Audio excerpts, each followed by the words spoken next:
La première partie de l'épreuve composée est importante puisqu'elle est notée sur 6 points.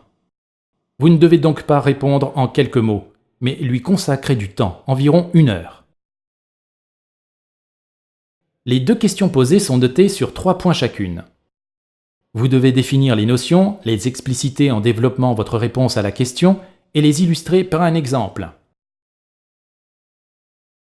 La première question vous demande de définir la notion de politique monétaire. Commencez par définir ce que l'on entend par politique monétaire. Elle régule la quantité de monnaie qui circule dans l'économie. Ensuite, explicitez la réponse en distinguant les objectifs de la Banque centrale européenne et les moyens utilisés pour les atteindre.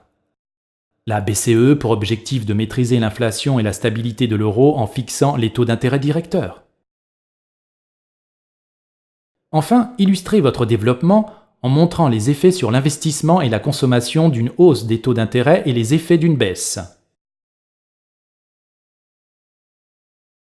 La deuxième question vous demande de confronter les 2 formes de solidarité selon le type de société auquel elles correspondent. Tout d'abord, définissez la solidarité mécanique. C'est un lien par similitude typique des sociétés traditionnelles. Puis, définissez la société organique, un lien par complémentarité typique des sociétés modernes.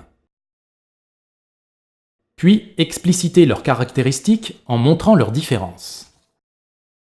La solidarité mécanique repose sur une faible division du travail et une forte conscience collective, alors que la solidarité organique repose sur une forte division du travail et sur la domination de la conscience individuelle.